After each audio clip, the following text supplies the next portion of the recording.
Olá, pessoal.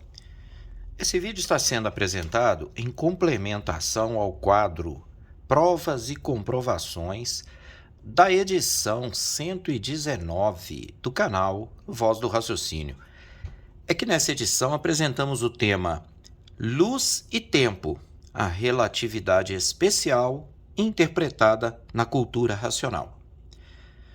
E uma de nossas abordagens foi com relação à preservação da lei de causa e efeito na mecânica material.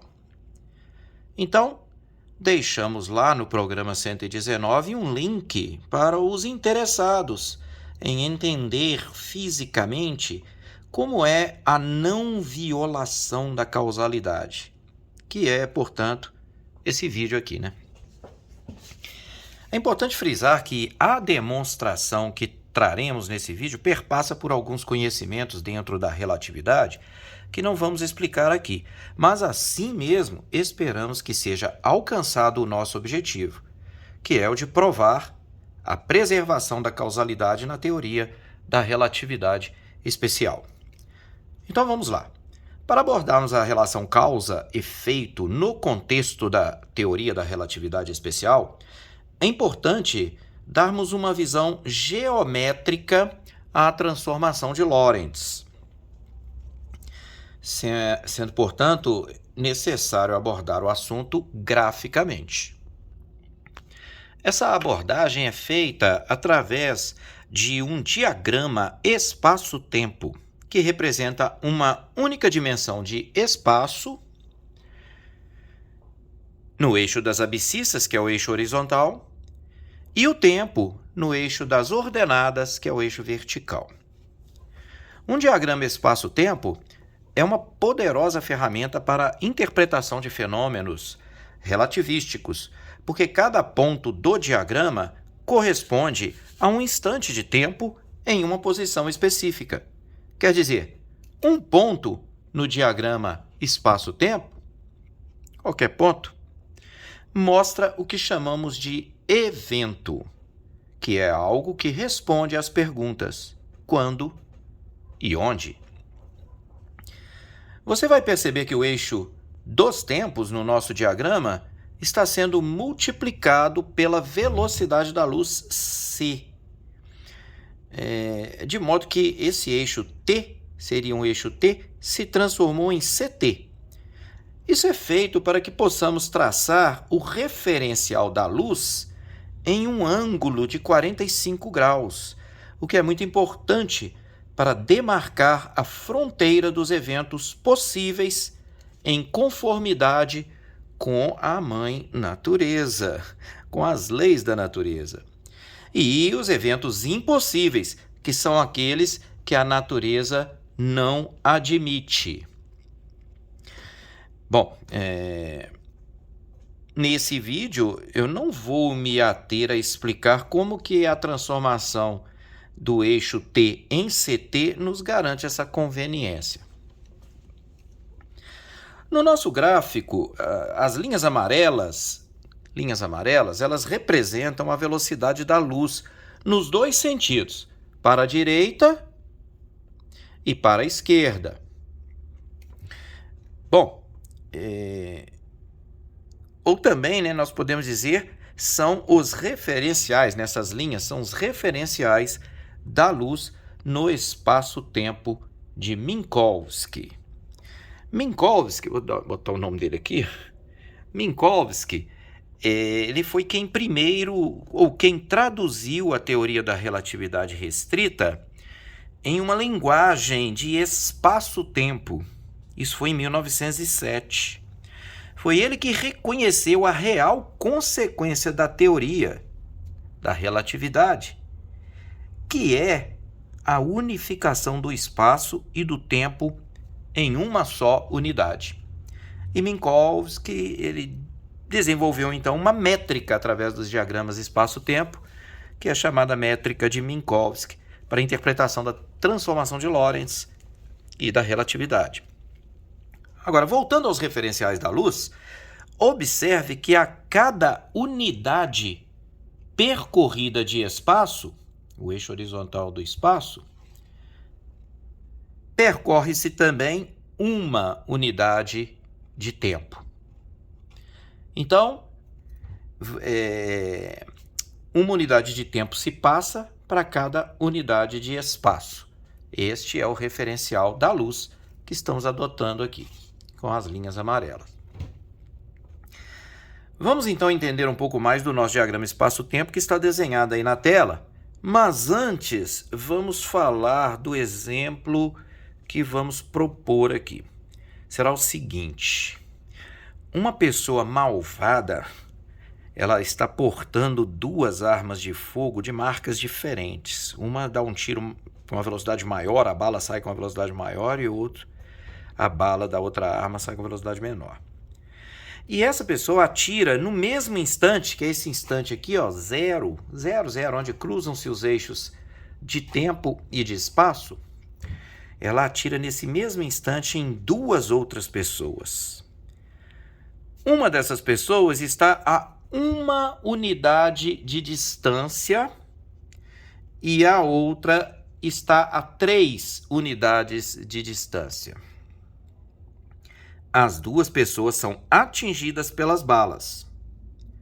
Vamos estudar esse caso e verificar se os eventos 2 e 3, observe que 2 ocorre a uma distância de 3 unidades e o evento 3 a uma distância de 1 unidade, se esses eventos são possíveis mesmo de ocorrer. Ok, vamos lá. Os números em verde, dá para perceber que tem o verde, né? Tá. Parece, às vezes mistura com azul, mas é verde. Os números em verde circulados, eles estão marcando os eventos. O evento 1 corresponde ao disparo dos 2 tiros simultaneamente.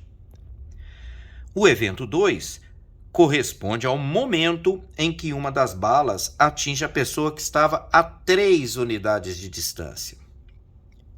E o evento 3 corresponde ao momento em que a outra bala atinge a pessoa que estava a 1 unidade de distância. As linhas em verde, chamadas de S2 e S3, são os intervalos espaço-temporais. Essas linhas mostram a ligação entre uma causa e um efeito. E qual a distância entre a causa e o efeito no espaço e no tempo. Nesse caso, o evento 1 é a causa dos eventos 2 e 3. Porque em 1 houve o disparo das duas armas de fogo simultaneamente. As linhas em azul estão mostrando os eixos de tempo e espaço, CT e X, na ótica de um referencial em repouso. Para uma pessoa que está em repouso, né? Uma pessoa que está em repouso, por que esse eixo CT é vertical, gente? É porque, na medida que o tempo passa, ela está em repouso, ela continua na mesma posição. Ela não se inclina para a posição de espaço 1, 2, 3, etc. Ela continua na posição 0. Por isso que o eixo CT é vertical. Então, de acordo com o observador em repouso, o evento 1 ocorreu no mesmo lugar em que o observador estava e no instante de tempo 0. Ou seja, coordenadas 0 em CT e 0 em X. O evento 2 ocorreu para o observador em repouso após decorridos uma unidade de tempo e 3 unidades de espaço. Então, este é o momento que ocorre o evento 2. Passou-se 3 unidades de espaço para 1 unidade de tempo. Nós vimos que a linha amarela representa a velocidade da luz, na qual, para cada unidade de tempo, ela percorre 1 unidade de tempo para 1 unidade de espaço, formando um ângulo de 45 graus com relação ao eixo X. Então, o intervalo espaço-temporal S3 que percorre uma unidade de espaço em 3 unidades de tempo, uma unidade de espaço em 3 de tempo, ele viaja com 1/3 da velocidade da luz, certo? Ou seja, a bala da arma que atinge a pessoa no evento 3 viaja com 1/3 da velocidade da luz, porque a cada uma unidade de espaço são 3 de tempo. Já o intervalo S2, esse intervalo espaço-temporal S2, ele está viajando mais rápido do que a luz, porque ele percorre 3 unidades de espaço para uma unidade de tempo, o evento 2. Então, a velocidade da bala que atinge a pessoa no evento 2 é 3 vezes maior do que a velocidade da luz. Até aí, tudo ok? Bem, claro que não, né? A bala que atinge a pessoa no evento 2 não poderia viajar mais rápido do que a luz. Mas, enfim, vamos continuar verificando esse caso, admitindo ser possível a ocorrência do evento 2, mesmo sabendo que ele está com a velocidade 3 vezes a velocidade da luz. Agora vamos falar um pouquinho de simultaneidade, que, aliás, foi o primeiro tópico abordado por Einstein no seu artigo publicado em 1905. Basicamente, Einstein defendeu que diferentes referenciais podem discordar da simultaneidade dos eventos, mas eles jamais poderão discordar da causalidade entre os eventos. Vamos lá, o eixo, observe aqui o eixo X, que representa a distância. Assim como o evento 1 ocorreu em cima do eixo X e corresponde a um instante de tempo 0, qualquer evento em cima desse mesmo eixo X também ocorrerá no instante de tempo 0. Imagina aqui um evento ocorrendo em cima desse ponto 1. Ele ocorre a uma unidade de espaço, porém a um instante de tempo 0, né? Porque ele está em cima da linha X. O eixo X é, portanto, uma linha de simultaneidade para o referencial que está em repouso. Assim também, as linhas tracejadas em azul, essas linhas partindo dos instantes de tempo -1, 1 e 3, poderiam ser várias aqui, eu escolhi 3 linhas tracejadas. Elas são também linhas de simultaneidade no mesmo referencial em repouso. Ou seja, por exemplo, qualquer evento que estiver marcado em cima da linha tracejada azul que passa pelo instante CT igual a -1, qualquer ponto aqui em cima dessa linha, corresponderá a um evento ocorrido uma unidade de tempo antes do instante 0. Se for qualquer ponto em cima da linha que passa por CT igual a 1, então qualquer evento em cima dessa linha estará ocorrendo no instante de tempo uma unidade após o instante inicial 0.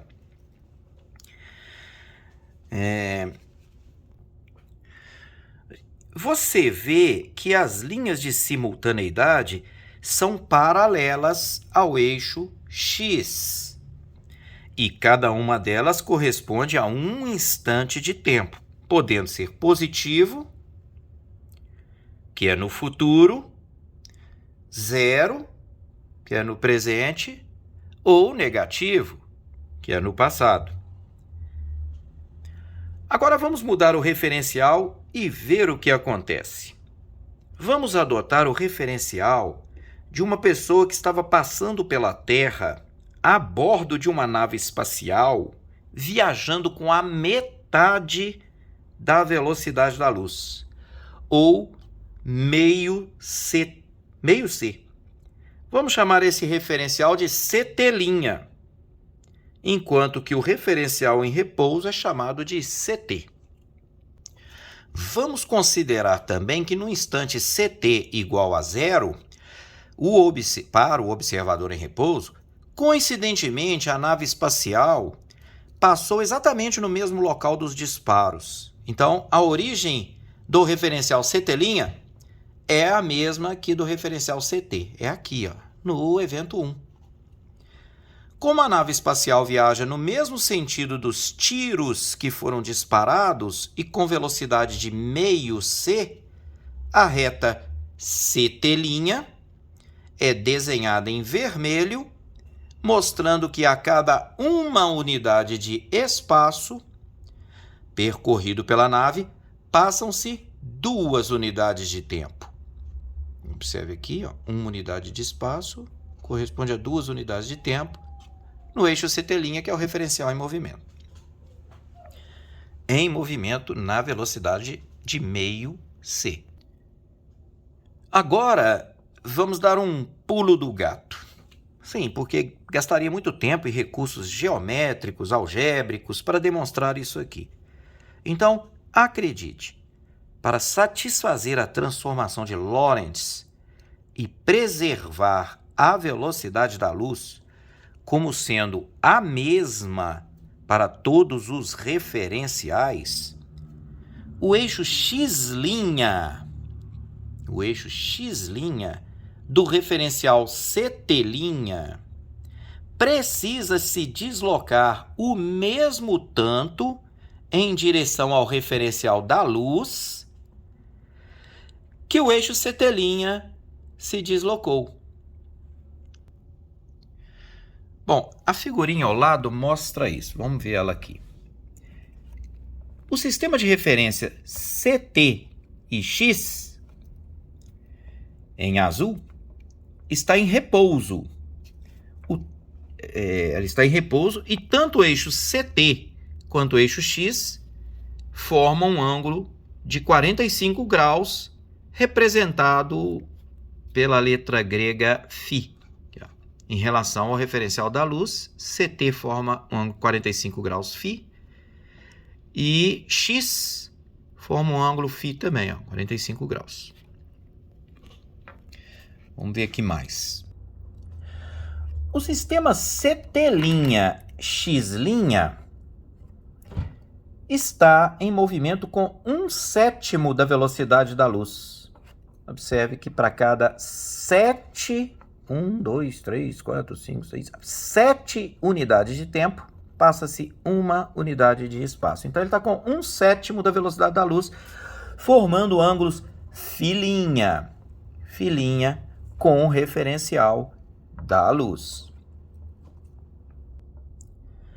O sistema de referência CT3' e X3' em vermelho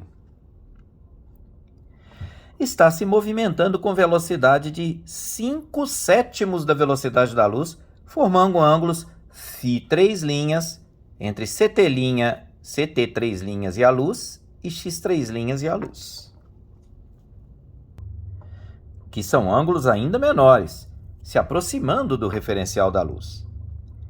Parece estranho para quem está acostumado com o sistema de coordenadas cartesianas, no qual chamamos os eixos ortogonais aqueles que fazem entre si ângulos de 90 graus. Como aqui, somente o sistema CT-X satisfaz essa condição, né? Que é o sistema em repouso. Só que na métrica de Minkowski, não só os eixos CT e X são ortogonais, mas também CT' e X', CT duas linhas e X duas linhas, CT 3 linhas e X 3 linhas. Mesmo esses sistemas tendo ângulos menores que 90 graus entre si. Então, acredite, essa métrica estranha que lhe apresentamos é que garante a velocidade da luz invariante e satisfaz a transformação de Lorentz. E é só o que dá para falar, gente. Senão, vamos ter que entrar numa matemática e numa geometria que iria alongar muito esse vídeo. Bem, agora podemos voltar ao nosso diagrama espaço-tempo e nos ater às linhas tracejadas em vermelho. linhas tracejadas em vermelho. Essas são as linhas de simultaneidade do referencial da nave em movimento CT'. Tá vendo? Botei essas duas aqui, tem uma terceira aqui em cima também. Tracejada. Todas são paralelas, olha aqui. E respondem pelo eixo X', que se aproximou do eixo da luz, assim como CT' também. Bom, vamos falar disso agora. Então, agora podemos analisar os crimes sob o ponto de vista dos dois referenciais. Vamos começar com o referencial em repouso. As linhas de simultaneidade são horizontais. Vamos lá. Pegue uma régua e posicione-a horizontalmente sobre um instante de tempo -1 no passado. Confere? Agora, vá subindo essa régua e verifique por qual evento ela passa primeiro, e em segundo, e em terceiro. Vamos fazer o procedimento? Vamos lá. Vou subir a régua horizontalmente. Opa, passou no evento 1, confere? Passou no evento 1. Aí eu continuo subindo, passou no evento 2. Continuo subindo, 3. Perfeito. Então, deu para perceber que para o observador que está em repouso, o primeiro evento que ocorreu foi o evento 1. Depois ocorreu o evento 2 e depois o evento 3.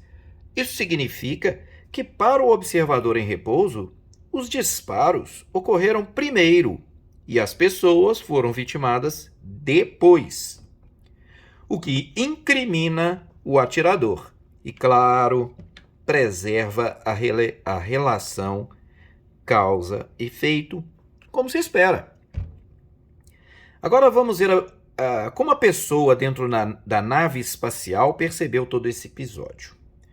Então agora vamos pegar a régua e posicioná-la paralelamente às linhas de simultaneidade X', que são as linhas tracejadas, e também passando a partir do instante de tempo -1 no passado. Subindo a régua, mantendo a inclinação, e vamos verificar o que aconteceu. Vamos lá. Ó, aqui está então a linha de simultaneidade em X',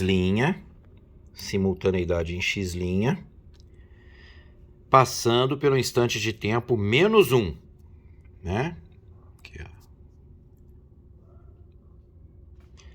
Então agora eu vou na paralela aqui, vamos lá. Vamos ver quem ocorre primeiro, ó. Opa, cheguei no evento 2, olha lá. Então, o evento 2 ocorreu primeiro. Continuando. Agora ocorre o evento 1.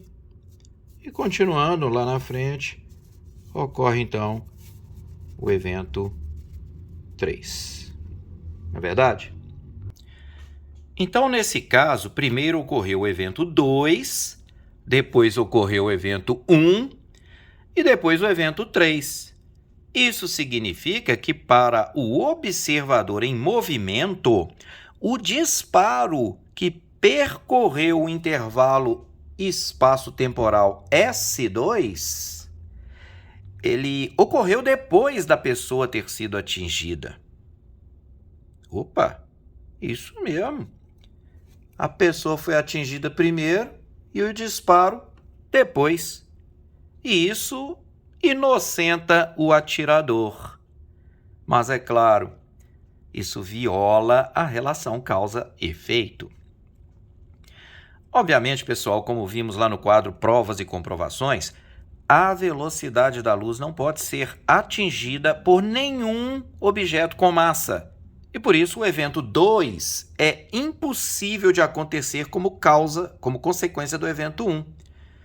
Então, o exemplo aqui abordado é apenas uma hipótese, justamente para demonstrar essa impossibilidade.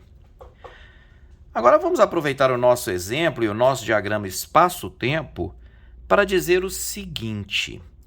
Os referenciais da luz que estão em amarelo, mostrando a luz viajando para a direita e para a esquerda, Se postos a girar em torno do eixo vertical, formam um cone, conhecido como cone de luz do futuro. Vamos agora falar dele num outro desenho para facilitar. Aqui, o cone de luz do futuro. Esse cone, ele delimita todos os eventos que podem ocorrer a partir de um instante zero. Em outras palavras, qualquer intervalo espaço-temporal deve ter inclinação maior do que o eixo da luz. Inclinação maior para ficar dentro do cone. Já o intervalo espaço-temporal, então quer dizer, deu para entender, né?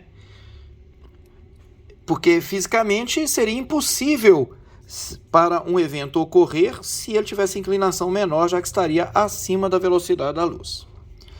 Violaria, como a gente viu, a lei de causa e efeito. Então vamos ver no exemplo que, voltando aqui, que o S3, o intervalo espaço-temporal S3, ele tem inclinação maior. Então isso significa que a velocidade com que ocorreu é menor do que a da luz. Já o intervalo espaço-temporal S2, ele representa uma ocorrência que se dá com uma velocidade maior do que a luz. Por isso que o intervalo S2 tem inclinação menor do que o eixo do referencial da luz.